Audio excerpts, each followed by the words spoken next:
Hi, my name is Tanner, and today I'm going to be talking about the movie Remember the Titans.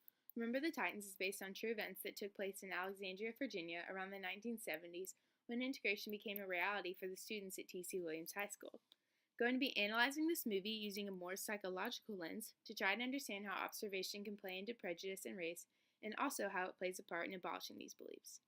In Virginia, high school football is a way of life. It's bigger than Christmas. This quote opens the movie, and as you can probably imagine, it would come as no surprise that when the community of Alexandria, Virginia, learns that their school is being integrated, they are not pleased. They know it will affect their valuable and highly acclaimed football team and the coaching staff, but they have absolutely no idea how they will possibly be changed by a group of high school boys. In the light of the forced integration, former head football coach Bill Yost is asked to step down to assistant coach to be replaced by the newly instated black coach Herman Boone. As with the rest of the community, the two struggle to look past complexion and base quick judgments on each other simply by skin color. One of the first scenes in the movie depicts Coach Boone talking to a small group of black students who want to try out for the football team. In a very dramatic scene, Bill Yost walks through the gym doors with all of his former players, insinuating dominance over Boone and the new defensive coordinator and the rest of the players, who are all of color. Prejudice is the preconceived opinion of someone or something that is not based on evaluation of facts. Coach Yost has not taken the time to get to know any of these people, but he assumes he understands them based simply upon their color.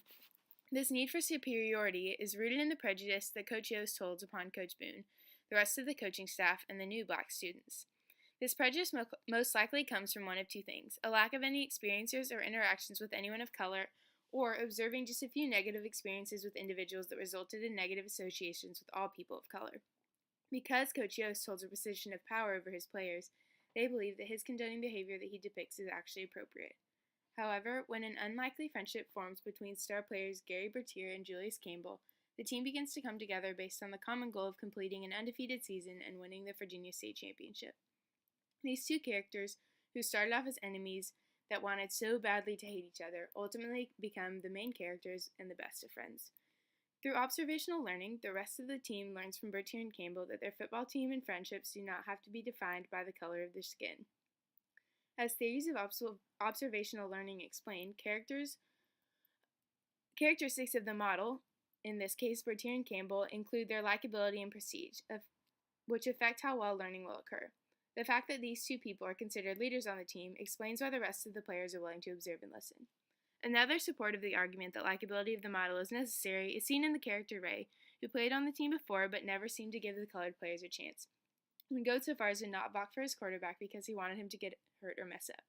The fact that his likability was absolutely nothing with both white and colored players explains why no one was willing to observe or follow his behavior. Now I want to introduce the concept of the social impact theory. Similar to observational learning, this theory states that the likelihood that a person will respond to social influence will increase with the strength of influence the group plays, the immediacy and how close in terms of time and space to the influencers, and the number of people in the group doing the influencing. Bertier and Campbell play a significant role in reshaping the team's view of race, but more importantly, the team as a whole restructures the entire community. The movie opens with the scene of colored and white students fighting behind the barricades at T.C. Williams, but by the end of the football season, the stands are integrated, and it is no surprise anymore to see colored and white folks sitting in restaurants and sharing meals together. Using the social impact theory, we can see that the football team transforms the community.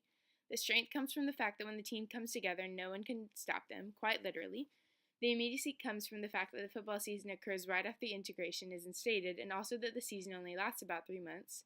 And the number of people is simply the fact that the football team consists of such a large number of community members and students.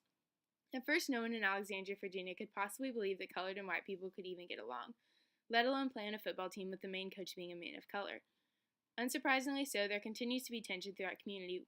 When tragedy comes near the end of the football season, it is if this barrier that is restricting true relationship is destroyed. One problem that I have with this movie is the immediacy with which the transition from hatred to respect and difference seems to occur among the city of Alexandria.